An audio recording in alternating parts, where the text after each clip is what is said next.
Assalamualaikum warahmatullahi wabarakatuh. Selamat sore, kembali lagi di Cakra Podcast bersama saya, Nasyabila Rizky Tahayu. Gimana nih kabarnya Sobat Cakra di rumah? Semoga tetap semangat dan sehat selalu ya.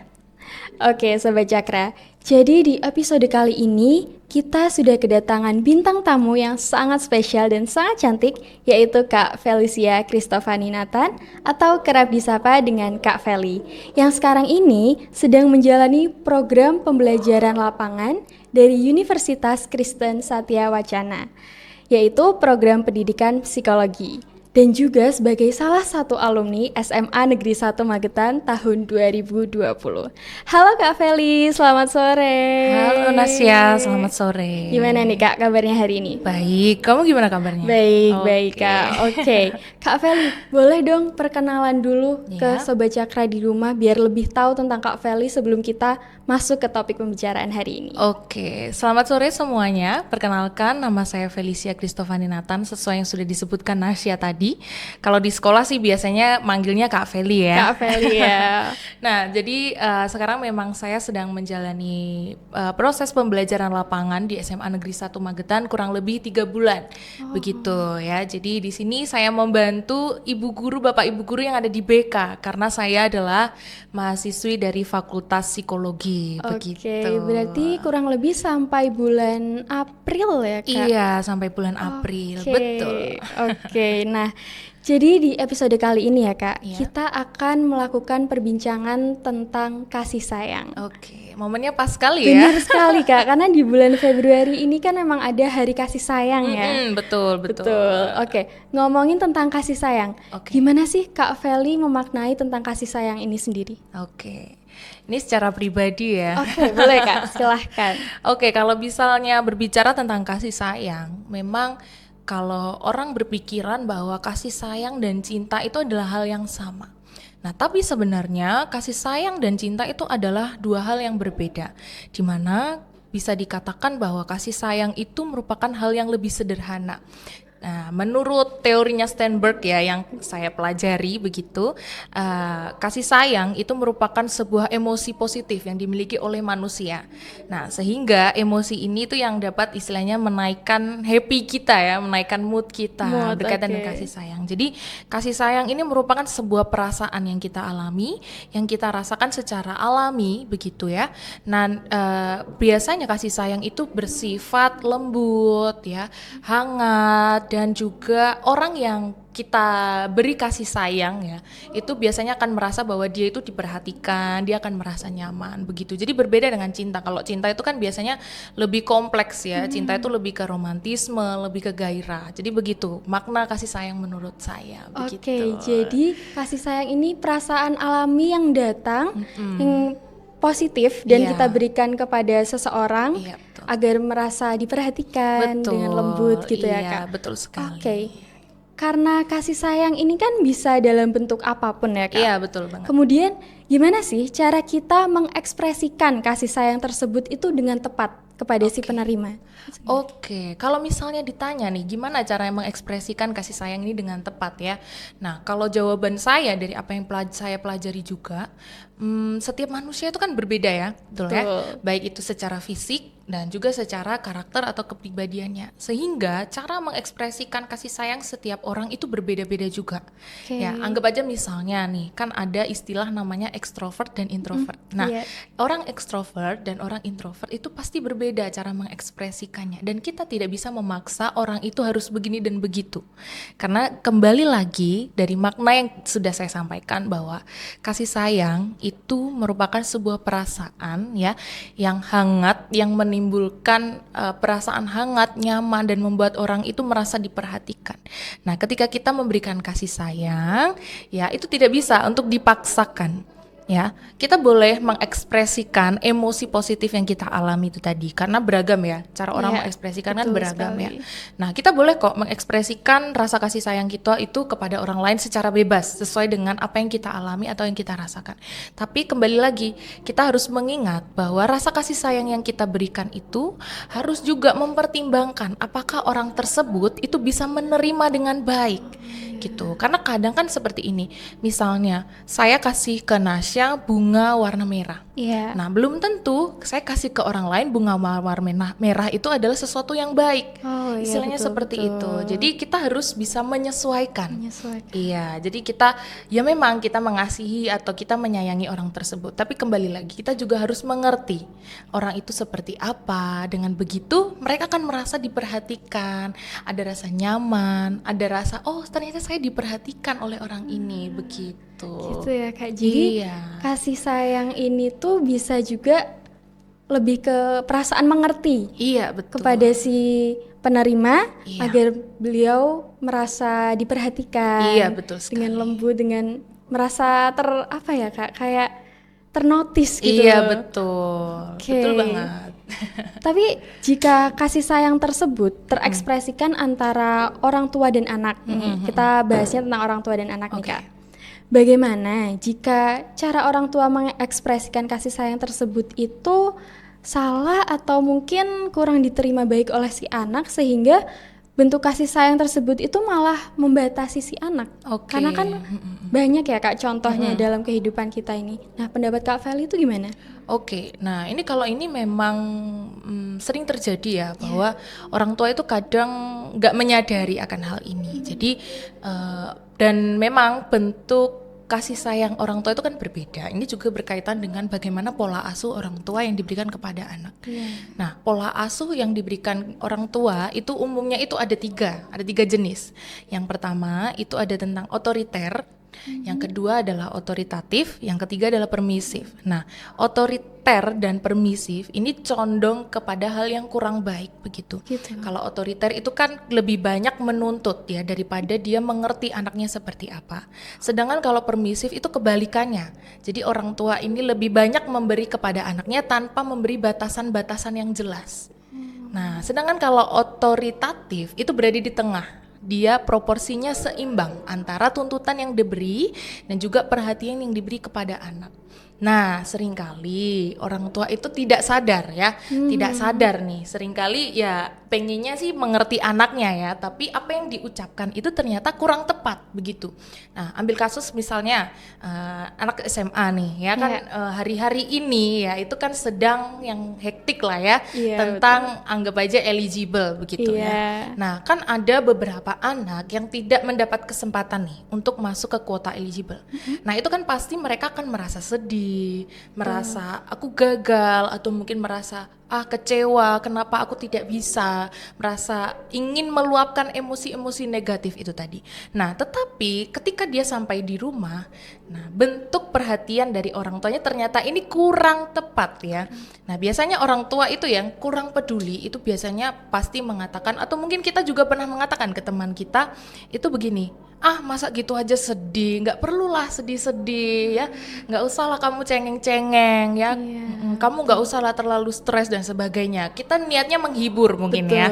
Nah, tapi ternyata ketika pengucapan yang disampaikan adalah seperti itu, dari apa yang saya baca, ternyata pengucapan seperti itu tuh termasuk dalam sebuah kasus yang namanya toxic positivity. Toxic positivity. Jadi kelihatannya positif, padahal sebenarnya enggak. Begitu. Kenapa enggak? Karena si anak ini tidak diberi kesempatan, istilahnya dia tidak diberi kesempatan untuk nangis dulu, untuk sedih dulu. Karena apa?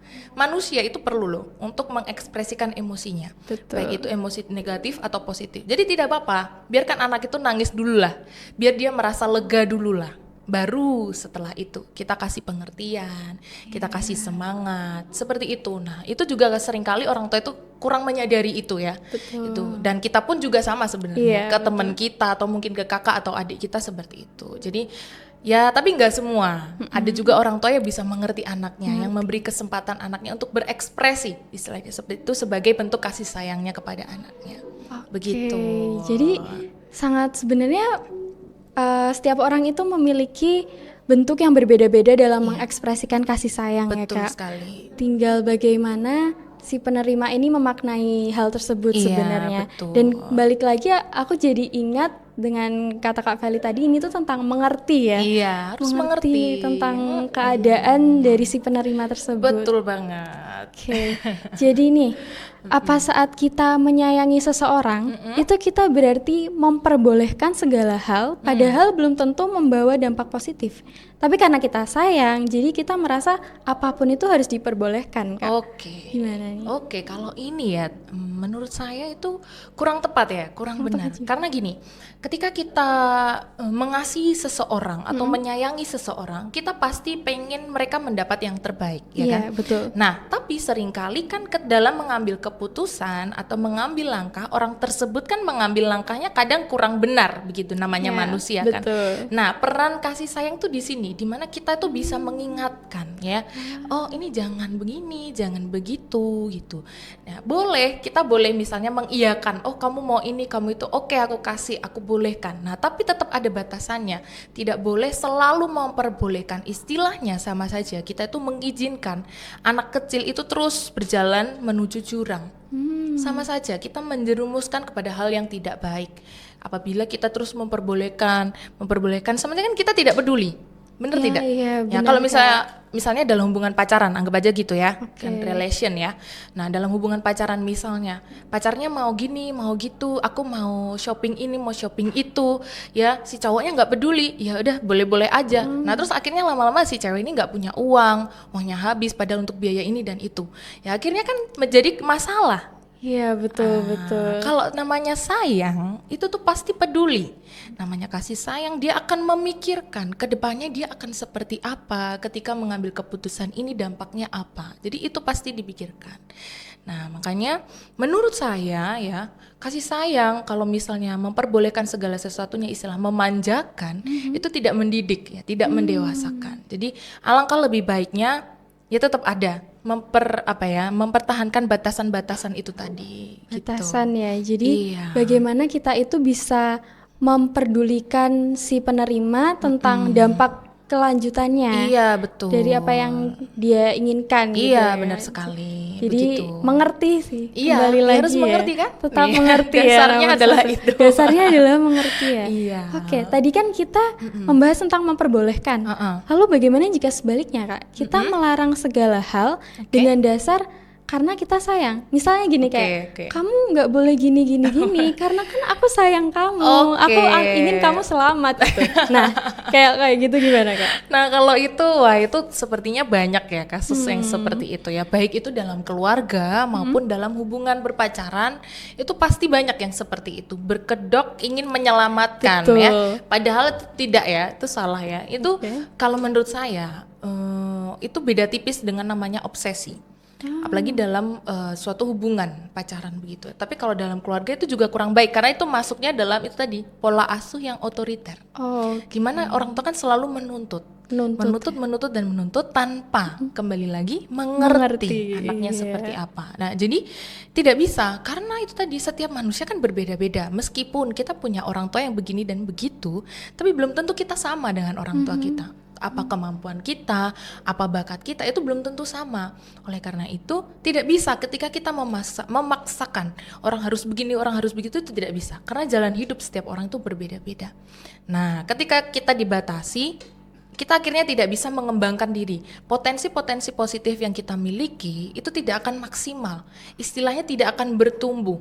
Jadinya ya sudah, segitu-gitu aja, tidak ada perkembangan. Dan stuck gitu ya. Iya, dan akhirnya itu juga berdampak dalam kesejahteraan psikologisnya, di mana dia akan tertekan, dia merasa tidak diterima, dia merasa, oh kenapa katanya sayang tapi kok nggak menerima aku apa adanya. Itulah, akhirnya jadi penyebab masalah-masalah yang lebih besar lagi. Jadi nggak bisa. Untuk terlalu mengekang itu tidak bisa, baik itu dalam hubungan keluarga, pertemanan, dan juga dalam hubungan misalnya berpacaran begitu. Itu tidak disarankan karena itu kan termasuk ke toxic relationship ya. Toxic relationship. Toxic ya, relationship. Kak. Karena, Tadi ya, kan merugikan. toxic positivity, Iya. sekarang toxic relationship. Toxic relationship. Itu sebenarnya dua hal yang sama atau ada perbedaannya nih, Kak? Ada perbedaannya. Kalau kalau toxic positivity itu lebih ke bagaimana respon kita Oh, respon. ketika menghadapi orang yang sedang mengalami suatu masalah. Kan kalau toxic positivity itu memaksakan seseorang untuk terus berpikiran positif tanpa memberi kesempatan untuk mereka meluapkan atau mengekspresikan emosi negatifnya. Nah, sedangkan kalau toxic relationship itu artinya bahwa orang atau kita ya misalnya yang menjadi orang yang toksik itu ya, kita ini kan memaksa orang lain untuk selalu menjadi apa yang menjadi keinginan kita saya ya. gitu kan. Dan akhirnya apa? Akhirnya orang yang bersama dengan kita itu akhirnya merasa dirugikan, merasa tidak bahagia, tidak sejahtera, merasa bahwa tidak hanya secara fisik ya, secara emosional, secara psikologis itu terus mengalami penurunan. Ya, jadi namanya hubungan kan harusnya saling ya. Iya, Tapi betul. kalau namanya toksik itu sudah pasti salah satu saja yang diuntungkan, Iya. yang salah satunya pasti dirugikan. Dirugikan, Itu ya. jadi dua hal yang berbeda meskipun ya sama-sama toksik ya, Iya, sama-sama toksik gitu awalnya gitu. Oke, toxic relationship. Apakah ini saya pengen tanya ke kakak boleh, juga boleh. nih, ngomongin toxic relationship. Oke. Gimana kalau ada misal saya sebagai si pelaku melarang seseorang untuk kamu jangan gini-gini karena saya pernah tahu ada orang yang sama kayak gitu dan dia jadi buruk dampaknya. Jadi Oke. kamu jangan kayak gitu. Oke. Tapi dia merasa kalau enggak, saya enggak akan kayak gitu kok, saya mengerti. Nah, itu gimana, Kak? Oke, nah kalau itu solusinya seperti ini. Namanya hubungan itu dasarnya adalah komunikasi dan percaya. Betul. Ketika dua hal ini tidak ada di hubungan itu tidak akan berjalan, istilahnya seperti itu. Nah, ketika memang misalnya kita nggak suka nih pasangan kita atau teman kita atau keluarga kita begini, lalu kita berusaha menyampaikan. Lalu orang tersebut bilang, oh nggak mungkin kok, Iya, saya nggak mungkin iya. begitu. Nah, caranya adalah kita melihat terlebih dahulu. Kalau memang setelah itu dia melakukan ternyata, nah baru itu bisa dikatakan bahwa oh ternyata memang dia harus dilarang. Oke. Gitu. Tapi ketika kita melihat bahwa oh ternyata orangnya nggak gitu kok, oh ternyata dia bisa menjaga, dia bisa sesuai dengan perkataan, dia menepati apa yang dia sampaikan, nah baru kita yang tidak boleh melarang.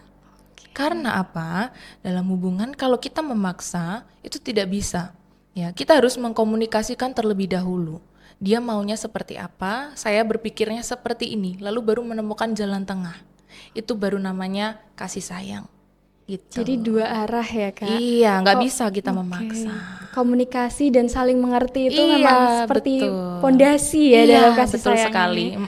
Oke, kalau gitu Kak, bagaimana cara menyikapi jika kita sebagai si penerima kasih sayang ini Oke. dan kita tidak merasa ada di bawah kasih sayang itu. Jadi karena kan belum tentu ya orang yang memberikan kasih sayang itu beliau sadar bahwa apa yang dia berikan itu dalam bentuk yang toksik. Oke. Gimana cara kita menyikapi hal tersebut Oke, berarti kita ini posisinya di sebagai si penerima? si penerima yang dari orang toksik itu Betul. tadi ya. Oke.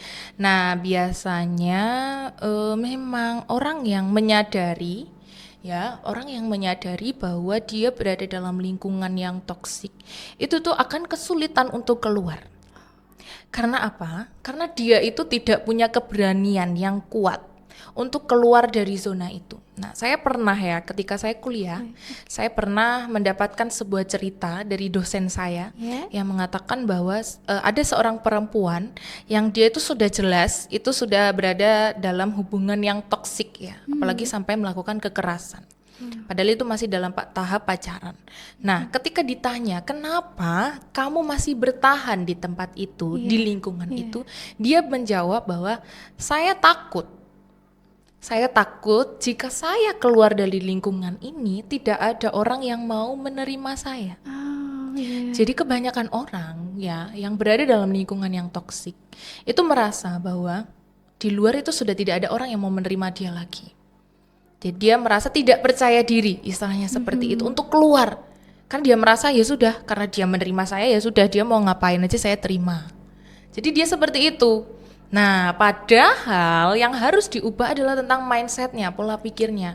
Kita harus berpikir, kita harus mengenali diri kita sendiri bahwa kita harus percaya diri. Meskipun saya tanpa orang itu, meskipun saya tanpa lingkungan itu, saya bisa. Saya bisa menjadi orang yang hebat, saya bisa menjadi orang yang sukses, saya bisa dicintai, saya bisa mendapat banyak teman. Itu perlu ditanamkan. Memang sulit. Karena itu tadi, karena banyak faktor yang membuat mereka berpikir seperti itu. Jadi satu-satunya cara adalah kamu harus menghargai dirimu sendiri terlebih dahulu. Gitu. Karena setiap orang diciptakan itu kan berharga. Memiliki potensi yang luar biasa. Nah, itu harus disadari terlebih dahulu. Ketika sadar, itu pasti berani untuk keluar dari lingkungan yang tidak sehat. Gitu ya Kak. Jadi sebenarnya yang paling penting dan paling utama sebenarnya adalah menyayangi diri sendiri dulu ya. Iya betul. Gimana cara kita menyayangi orang lain kalau diri sendiri aja kita belum bisa menyayangi? Betul sekali, Ya kan? setuju Kak. Jadi mengerti dan paham akan orang lain itu juga harus kita terapkan pada diri sendiri Betul juga banget, ya. betul. Bagaimana kita mencintai diri sendiri. Iya betul. Itu juga berpengaruh dengan apa yang kita berikan ke orang lain ya. Iya betul, sangat berpengaruh sekali. Berpengaruh ya Kak. Iya. Jadi kasih sayang ini benar-benar bisa datang dalam bentuk yang sangat beragam Iya ya Kak. betul banget, betul sekali. Menarik sekali sih topik pembicaraan kita hari ini Kak. Kayak kita udah ngomongin banyak hal ya, nggak kerasa. Oke, kita boleh nggak sih Kak minta closing statement dulu dari Kak Feli nih tentang topik kita hari ini. Oke, karena berkaitan dengan Hari Kasih Sayang Betul. ya. Berkaitan dengan kasih sayang, yang dapat saya sampaikan adalah boleh kita mengasihi atau menyayangi siapapun dengan cara apapun, itu boleh saja, malah bagus karena kita bisa mengekspresikan emosi positif yang kita rasakan kepada orang lain. Istilahnya kita bisa membagi kasih kepada orang lain. Itu sangat bagus ya. Tetapi perlu diingat bahwa jangan lupa ya, untuk kita perlu mengerti orang lain ya. Kita tidak bisa memaksakan kasih kita kepada orang lain jika orang lain itu tidak mau menerima. Ya, jika orang lain itu keberatan dengan cara yang kita sampaikan. Perlu ya untuk mengkomunikasikan terlebih dahulu, perlu ya untuk mencari terlebih dahulu. Ketika saya menerapkan kasih sayang seperti ini, apakah dia merasa nyaman? Apakah dia merasa bahwa dia itu diperhatikan? Apakah dia merasa hangat ketika di dekat saya? Itu perlu untuk dicari tahu supaya apa? Supaya hubungan yang kita jalin, baik itu dengan teman, dengan keluarga, dengan pasangan mungkin, itu merupakan sebuah healthy relationship. Iya, karena kedua belah pihak itu merupakan orang-orang yang bahagia karena saling bisa mengekspresikan emosinya masing-masing dengan jalur yang tepat. Begitu ya Kak, iya. Sangat bermanfaat ya topik pembicaraan kita hari ini. Sangat membuka mindset dan insight dari saya pribadi juga Kak. Jadi konklusi yang bisa saya ambil dari topik kita hari ini, cinta atau kasih sayang ya, itu bisa datang dalam bentuk apapun dan dari segi manapun. Tinggal bagaimana kita mengekspresikannya dengan baik dan mengerti agar si penerima bisa menerimanya dengan baik pula ya Kak. Betul sekali. Komunikasi hal yang penting. Iya, itu juga dalam hal yang kasih penting. sayang. Baik Sobat Cakra, jadi kita sudah melewati topik kita hari ini dengan perspektif yang luar biasa dan pemikiran baru yang membuka kita semua ya. Jadi terima kasih banyak Kak Feli atas waktunya. Terima kasih juga buat kesempatannya. Tentu Kak, benar-benar waktu yang sangat seru dan bermanfaat bisa ngobrol sama Kak Feli. Saya juga senang bisa ngobrol dengan Terima Nasya. kasih Kak. Wah. Dan semoga Sobat Cakra di sana juga bisa mendapatkan manfaat dari topik obrolan kita hari ini. Oke, Sobat Cakra, terima kasih sudah mendengarkan episode kali ini. Terima kasih juga sudah mau menonton dari awal hingga akhir. Selamat sore dan kembali lagi di episode selanjutnya. Terima kasih, sampai jumpa di Cakra Podcast berikutnya. Wassalamualaikum warahmatullahi wabarakatuh.